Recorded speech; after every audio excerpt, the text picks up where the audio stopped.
morning, students. So today I am going to discuss the next chapter,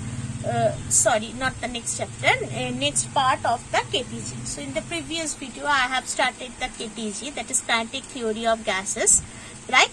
So now I am going to the next part. So in the previous video I have already discussed what is KTG, the postulates of the kinetic theory of gases and the characteristics of the kinetic gases, that is the diffusion or the vaporization, vapor pressure, expansion, Brownian motions, all these things, right? Now today I am going to discuss about the Brownian motion and next detailing assumptions of the kinetic theory of gases. Okay, so what is this Brownian motion? Brownian motion is the random motion that is being shown by the gaseous molecules, right? Why this so? Because of the in general, specifically, previously basically, it is considered that the Brownian motion is done due to, the Brownian motion is shown by the gas due to the surface tension, or the sometimes it is considered as the for the chemical reactions. All these things are involved for the Brownian motion, right? But later on, by some experiments, it is shown that no, the Brownian motion is not exhibited due to the chemical reactions or neither the for the viscosity or the surface tension, right? Okay, so why this so, or why the gaseous molecule shows this Brownian motion? The reason is that suppose a particular wood is floating on the liquid, right? So that liquid on that wood or a log of wood, the force is being applied by the liquid molecules, right? But as the liquid molecules are exhibited the force on that log, and as the log has a specific shape and size, so therefore what is happening?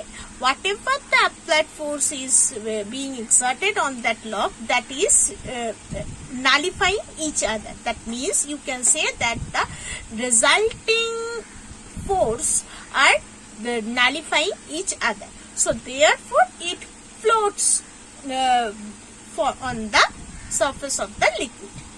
But what is happening for the gaseous molecule? As the molecules are considered as the minute mass, that or point mass, so therefore the resultant, as so the size or the volume of the molecules is not so big, so therefore whatever the force is applying on a particular molecule, suppose a particular molecule, I consider this is the molecule, if a force is being applied to there, as the size is so small, other forces are not acting on that particular molecule, so therefore whatever the force it is getting, it moves towards that force only. So therefore there is no resultant force at all, so the particles are moving randomly. Okay, so that is the main origin of this Brownian motion. Okay, later on, if I going for the characteristics of the Brownian motion, so what are the characteristics? The characteristics is that it is spontaneous, it is constant, and it is year long. That means in the long term it goes on, right? It does not depend on the movement of the container. If the temperature of the gas is increased, then the movement of this Brownian motion will also increase. If and the thing is that if the size of the molecules is much smaller, then the Brownian motion also increased, right? And if the viscosity of the fluid is decreased, then the Brownian motion also increased, and it does not depend on the chemical property of the molecule. So this is the basic characteristics of the Brownian motion, right? Now coming to the formal characteristics or formal, not the characteristics, formal assumptions of the KTG. That means first is that each and every gas is consists of the numerous number of atoms, right? Next, each and every molecules of the gas, the mass is basically for each and every molecule of the gas, the mass is very small. It is considered as the point mass, and that's why the volume is being negligible, right? All the molecules are strong and they act as the perfectly elastic body. So what is perfectly elastic body? When a collision is occurring and there is, after the collision there is no change in the total energy of the system, then that collision is known as the perfectly elastic collision. Okay, so therefore all the gas molecules, they always being collided with each other, but there is no change in the total energy of the gas. That's why the collision is considered as the perfectly elastic collision. Okay. Next is that the total momentum and total energy is being conserved for this kinetic theory for these gas molecules. Next is that when they are colliding with each other, or the molecules are colliding with the wall of the container, they always change its direction and its velocity. But there the relative density or the density per unit volume inside the container remain the same.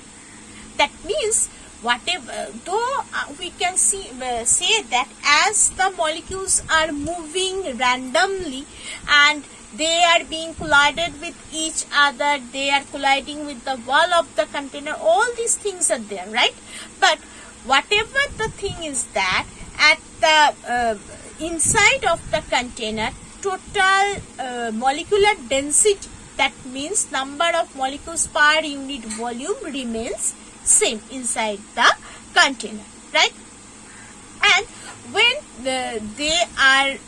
when they collide with one particle, and before the next collision, that is the time gap which is there in between the two consecutive collision, at that time all the particles moves in the uniform velocity, right?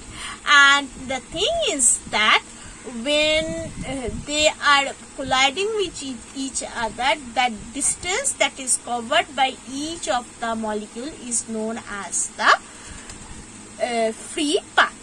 Okay, and the total path or total average path is known as the average mean path. And all the molecule or gas that is following this KTG, they are called the ideal gas or perfect gas. Okay, so ideal gas, how we can prove that ideal gas, that is PV equals to nRT, already we know it very well, right? Now coming for the next thing, that is the average velocity, mean square velocity and root mean square velocity. Okay, so there are various mathematical formulation for these, as well as based on these three parameters we will discuss or we will derive the expression of pressure of a perfect gas. Okay, so in the next video I will continue with this part. Thank you.